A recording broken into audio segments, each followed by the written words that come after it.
माननीय अध्यक्ष जी, महामहिम राज्यपाल के अभिभाषण पर चर्चा पर बोलने का आपने हमें अवसर दिया, इसके लिए आपको धन्यवाद। महोदय, मैं जब यहाँ महामहिम राज्यपाल महोदय का अभिभाषण हो रहा था तो मैं बैठ करके सुन रहा था और मैं आज कई दिन से सुन रहा हूं। हमारे इधर के साथी एक ही बात बता रहे हैं कि कुछ नहीं हो रहा है। हम आपका ध्यान थोड़ा सा खाली बताएंगे कि उधर क्या हो रहा है और इधर क्या हो रहा है। नहीं, सुन लीजिए, सुनने की क्षमता रखिए। वैसे ही आपसे ज्यादा अच्छा कोई बता भी नहीं सकता। आप काहे परेशान?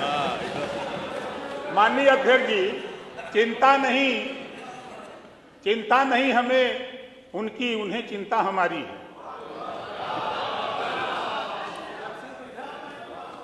शायद पता नहीं, माननीय मुख्यमंत्री जी इसी सदन में कहा था कि जो दिव्यांग सबसे देश में गरीब कमजोर समझा जाता है, जिसके पास किसी के हाथ नहीं, पैर नहीं, नकुला नहीं, आंख नहीं, मुंह नहीं, उसके तरफ भी आप लोगों का ध्यान नहीं था। उसके तरफ जिसके पास हाथ मुंह नकुला था, पैर था, गोड़ था, उसको आप 300 रुपया पेंशन देते थे। जिसके पास हाथ, पैर, गोड़, हाथ, मुंह नकुला था, उसको 500 देते थे। बधाई देता हूं माननीय मुख्यमंत्री योगी आदित्यनाथ जी को, 300 से बढ़ा के 500 किया, आज 1000 रुपया कर दिया। 1000 रुपया, ये आपको नहीं समझ में आएगा, ये बात नहीं समझ में आएगा आपको। दूसरी चीज नहीं समझ लीजिए, काहे घबरा रहे हैं? हमारी मंत्री की चिंता आप मत करो, अपनी चिंता करो कि 27 में आप लोग कुछ लोग बचोगे कि नहीं बचोगे, इसकी चिंता आप करो। हमसे मत पूछो, मैं बार बार कहता हूं, हमारी चिंता मत करो। देखो जो मैं बता रहा हूं भैया, देखो आपकी भी सरकार थी, जरा अपना दिल पे हाथ रख के देखो। हम महाराजा सुहेलदेव जी के वंशज हैं, हम महाराजा सुहेलदेव जी के वंशज हैं। माननीय मुख्यमंत्री जी बैठे हैं। अगर आपके आजमगढ़ में विश्वविद्यालय खुला तो भारतीय जनता पार्टी की सरकार में खुला। आप सांसद थे हमारे 55 के नेता, लेकिन याद नहीं आया। आप चले जाइए बहराइच, पार्क बना है, जाके देख भी लीजिएगा। कहीं कभी टहलते हुए जाइएगा। अगर तेल का पैसा दिक्कत हो तो हमसे ले लीजिएगा, जाके देखिए। महाराजा सुहेलदेव की भव्य मूर्ति बनी है और पूरा पार्क बना, चित्तौड़ा झील का सौंदर्यीकरण हो गया। और आगे देखिए, और सुनिए तो भाई, और आगे देखिए।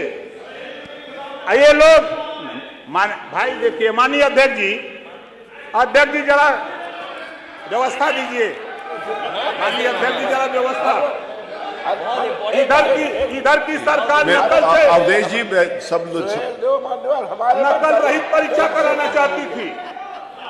इधर की सरकार नकल रहित परीक्षा कराती थी, महापुरुष इधर की सरकार नकल रहित परीक्षा करा करके दिखा रही है। महापुरुष सबके हैं, जागरूक करके। महापुरुष सबके होते। ये काम तो नहीं समझ में आ रहा, नहीं दिखाई दे रहा है। अब आगे देखिए, महिला यात्रियों को परिवहन निगम की बसों में निःशुल्क यात्रा। ये तो आपको नहीं, आधी आबादी पे चिंता कौन कर रहा है? उधर के लोग कर रहे हैं, इधर के लोग तो कुछ नहीं कहे। अब आगे देखिए ना, हम गिनाई दे रहे हैं सब। ये नहीं, आप सुनिए भाई। देखिए, पूर्वांचल एक्सप्रेसवे आप लोग भी आते होंगे, आजमगढ़ के, मऊ के, बलिया के, गाजीपुर के लोग आते हैं।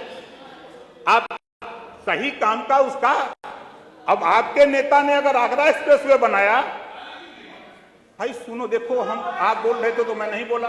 आपके नेता अगर बोलने लगेंगे, ओम प्रकाश राजभर खड़ा होके एक एक सवाल पर बोलेगा तो आपको बुरा लगेगा। आपको आप भी नहीं बोले, ये भी नहीं बोलेंगे, बुरा लगेगा तब आप। नहीं आप भी नहीं, ये भी नहीं, हम बोल रहे हैं, हम तो कुछ कह नहीं रहे हैं। आप बोलिए, सही बात है। अरे आप पीछे उनके चक्कर में पड़े, आप बोलो। माननीय अध्यक्ष जी, नहीं माननीय अध्यक्ष जी, प्लीज बोलिए।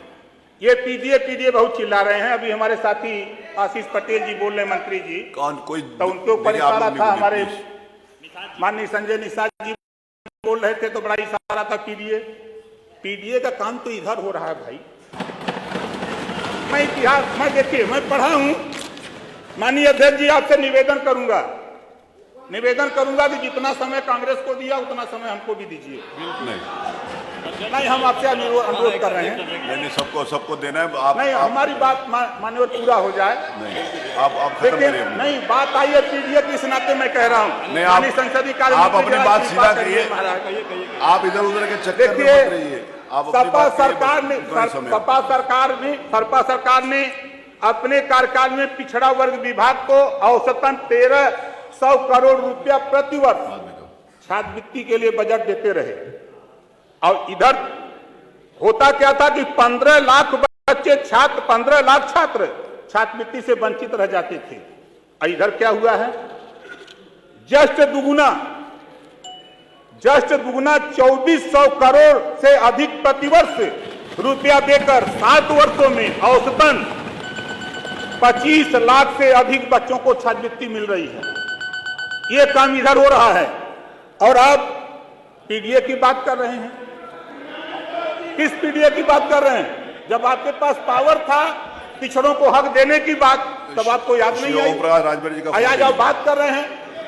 नहीं, उनको हमारे सिक्योरिटी वाले दीजिए,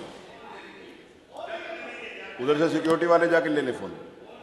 माननीय आप आपने नहीं व्यवस्था करनी, प्लीज। मैं आपका ध्यान फोन लेने पिछड़े वर्ग के बेरोजगार युवाओं के लिए जो स्कीम पहले से चल रही है, कंप्यूटर प्रशिक्षण योजना, सपा की सरकार में 5 वर्षों में लगभग 23,000 युवाओं को लाभान्वित किया गया, जबकि वर्तमान सरकार केवल इस वर्ष 23,000 से अधिक पिछड़े वर्ग के युवाओं को इस योजना में लाभान्वित करने का काम किया है 1 साल के अंदर। आप किस पिछड़े की बात करते हैं? इधर तो काम हो रहा है, इधर तो बात हो रही है खाली। आपको मौका था, आपने किया होता काम तो मैं तो समझता हूं कि उधर होते। आपने काम नहीं किया, इस नाते उधर वो लोग हैं, आप इधर परेशान हो कि ओम प्रकाश राजभर। चिंता ओम प्रकाश राजभर की क्यों सता रही है वो मुझे मालूम है। चिंता जो सता रही है हमारे वकील साहब ने, अंदर की बात आप ही को मालूम है। अच्छे ने अच्छा, मान्यवर, अच्छे ने अच्छा और बुरे ने बुरा कहा मुझे। अच्छे ने अच्छा और बुरे ने बुरा कहा मुझे, क्योंकि जिसको जितनी जरूरत थी उतना ही पहचाना मुझे। धन्यवाद। मैं और मान्यवर, बस मान्यवर, एक मिनट नहीं, प्लीज। मेरे को अच्छा नहीं लगेगा कि मैं आपका माइक बंद कराऊं। 12 मिनट आप वो अनुचित होगा। मैं किसको कितना समय दूं, ये मेरा क्षेत्राधिकार है। मान्यवर, मैं अगर आपका माइक बंद कराऊंगा तो आपको अच्छा नहीं लगेगा। बड़ी पार्टी हमें मानिए नहीं, वो मैं तय करूंगा कौन कितना बोलेगा, प्लीज। कांग्रेस से बड़ी पार्टी नहीं, मैं इस बात का अनुमति नहीं दे रहा। अगर आप आरोप लगा रहे हैं, मैं इस बात का अनुमति नहीं। Umashankar ji, I will not allow. No, माननीय अध्यक्ष जी, अपनी बात तो पूरी कर लें। नहीं, वो उनको टाइम हो गया। मैंने बात पूरी कर लें। अब इस बात को पूरी कर लीजिए।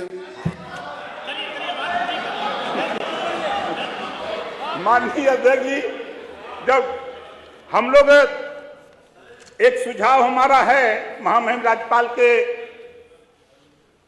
जो अभिभाषण में हमने देखा कि जो सामाजिक न्याय की बात माननीय मुख्यमंत्री जी ने जो गठित किया है राघवेंद्र सिंह के नेतृत्व में कमेटी, उसकी रिपोर्ट भी 7, 9, 11 जो हक पिछड़ों का 27% का लूटा जा रहा था, उसको देने के लिए जो आपने टीम बनाई है, जो कमेटी बनाई है, उस कमेटी की रिपोर्ट जो आई है 7, 9, 11 में बांटने के लिए, कभी समाजवादी पार्टी ने कभी सामाजिक न्याय की तो बात करते हैं, लेकिन सामाजिक न्याय समिति की रिपोर्ट लागू करने की बात कभी नहीं किया समाजवादियों ने। और तो और कभी आपने माननीय देश के प्रधानमंत्री माननीय नरेंद्र मोदी जी देश में रोहिणी आयोग का गठन किया है 27% आरक्षण को पूरे देश में बांट कर देने के लिए, कभी आपके जेहन में नहीं आता है। आप इधर बैठे हो, चर्चा करते हो, मैं सुनता हूं, लेकिन धरातल पे क्या समस्या है? गोंड और खरवार का सर्टिफिकेट नहीं बन रहा है, कहीं कहीं तहसीलों में दिक्कत है, उसकी चिंता तो आपको नहीं है। चिंता अगर है तो इधर के लोगों को है, वो चिंता करके उसको आदेश देने का काम हो रहा है। 4 आदेश बनने जा रहा है। और चिंता ओम प्रकाश राजभर को है, माननीय मुख्यमंत्री जी बैठे हैं, और भर राजभर, भाई देखो आपको पीड़ा होगी जब आप बोलेंगे ना, माननीय नेताजी जब आप बोलो, बोलेंगे आप तो ओम प्रकाश जी तो बुरा लगेगा भैया। आप बोलिए ओम प्रकाश जी, आप बोलिए। इस नाते माननीय अध्यक्ष जी, मैं इस बात को कहना चाहता हूं सिर्फ कि जो ये लोग हल्ला कर रहे हैं, धरातल पे कुछ बचा नहीं, सच्चाई बता रहा हूं, धरातल पे कुछ बचा नहीं है। 24 में फाइनल हो जाएगा, 24 में फाइनल हो जाएगा। माननीय अध्यक्ष जी, एक निवेदन और है, एक जाति है बंजारा। बंजारा पूरे विभिन्न प्रदेशों में एसटी में और एससी में आते हैं, और उत्तर प्रदेश में 1931 की जातिवार जनगणना में इनका गिनती नहीं हुआ था। तो यहाँ उत्तर प्रदेश में जो बंजारा जाति के लोग रहते हैं, उनकी ख्वाहिश है कि हम जब विभिन्न प्रदेशों में एसटी में आते हैं तो हमको उत्तर प्रदेश में भी एसटी में शामिल किया जाए। उनकी डिमांड है, जैसा पत्र माननीय मुख्यमंत्री जी उसमें कार्रवाई में लगे हैं, तो उसको थोड़ा तेजी में हो जाए ताकि उनको भी न्याय मिले मान्यवर। और मान्यवर, मैं तो बधाई देता हूं माननीय मुख्यमंत्री जी को, उत्तर प्रदेश के सभी 75 जिलों में निःशुल्क डायलिसिस की सुविधा हो गई, उधर के लिए भी या इधर के लिए भी। आप लोग भी अगर बीमार होइएगा तो चले जाइएगा।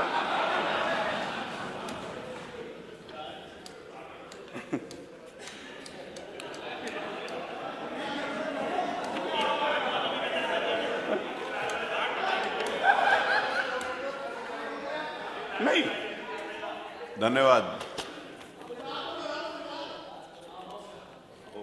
हम महामहिम राज्यपाल के अभिभाषण पर उनको धन्यवाद देते हैं और अपनी बात को समाप्त करते हैं। धन्यवाद, आप बहुत